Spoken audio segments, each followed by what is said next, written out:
ሰላም ሰላም እንዴት ናችሁ? ደህና ናችሁ ወይ? እኔ እግዚአብሔር ይመስገን ሰላም ነኝ። ሰላማችሁ በያላችሁበት ብዝት ይበልልኝ ውዶቼ። እንዴት ናችሁ? ደህና ናችሁ? እኔ እግዚአብሔር ይመስገን። በመጀመሪያ ስትጀምሩ ላይክ፣ ኮመንት፣ ሰብስክራይብ አድርጉና አበረታቱኝ።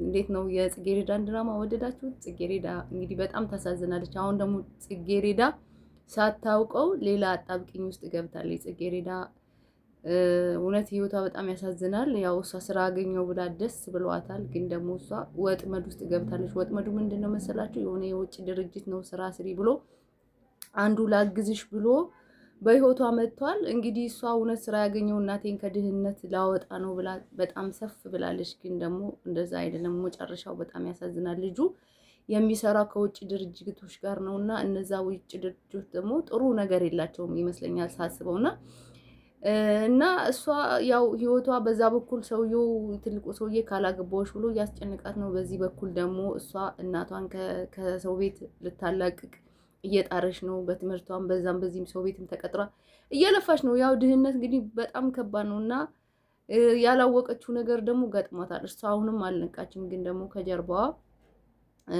የሴራ እየተቀመረላት ነው እና ያንን ሴራ እግዚአብሔር እንግዲህ ከላዋ ላይ ያንሳልን። ያው ታሳዝናለች። ያው ድህነት ያው ይሄ በእያንዳንዳችን ህይወት ያለ ነገር ነውና ያው ለድህነት ብለን ብዙ ነገር እናደርጋለን። ሰው ቤት ተቀጥረን ስንሰራ ብዙ ፈተናዎች ይኖራሉ። ያው እዚህም ባለንበት እና ህይወቷ ይሄን ይመስላል። እስኪ ከወደዳችሁት ድራማውን ላካፍላችሁና አይታችሁት ተመለሱ።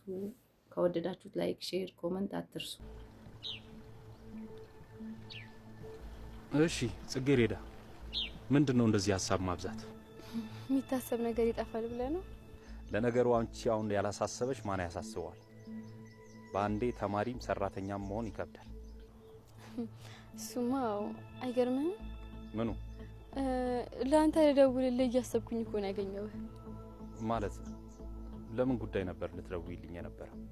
ይኸውልህ አሁን ያንተ ሀሳብ ያስፈልገኛልና እንድትረዳኝ ፈልጌ ነበር እኮ። ምንድን ነው? ይኸውልህ በእርግጥ አሁን በይሳት ላንተ ልደውልልህ አላሰብኩም ነበር። እንዳጋጣሚ ግን አጠገቤ የነበረው ልጅ የሆነ ነገር ገጥሞት ሄደና ለዛ ነበር ልደውልልህ የነበረው። እና ለዛ ነው ልትደውይልኝ የነበረው? አዎ ማለት ስራ እንደሚበዛብህ እኮ አውቃለሁ፣ ግን ምን ላድርግ በቃ ልደውልልህ ግን አሰብኩኝ። እሺ ግን ጽጌሬዳ፣ እኔም ላገኝሽ ፈልጌ ነበር አጋጣሚ። ምን ነው? ለምን ፈለከኝ? ምን መሰለሽ ጽጌሬዳ፣ ይሄንን ስልሽ በጣም ከልቤ እንዳዘንኩብሽ ልነግርሽ ፈልጌ ነበር።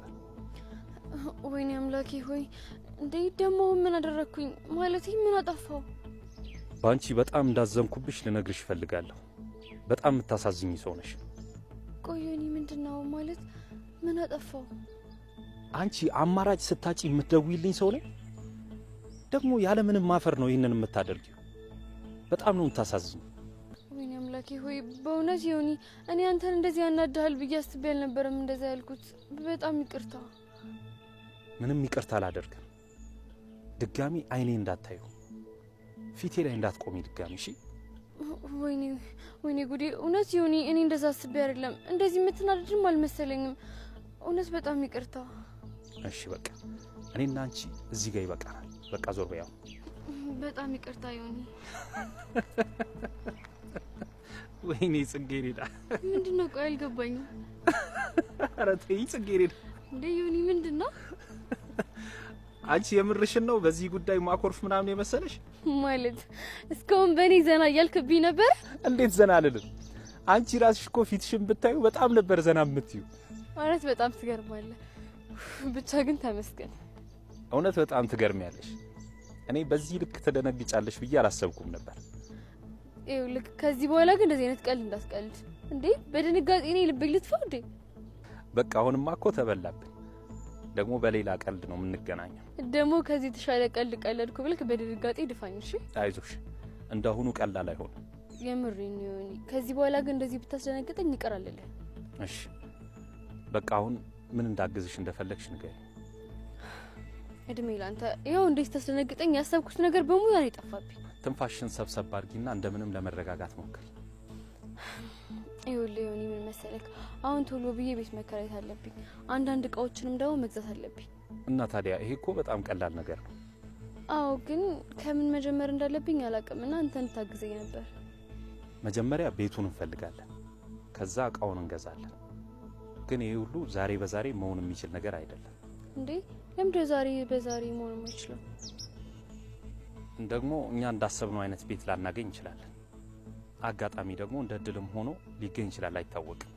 ለትምህርት ቤትሽም ደግሞ ቀረብ ቢል ላንቺ ጥሩ ነው አይመስልሽም? አዎ እኔም ደስ ይላል።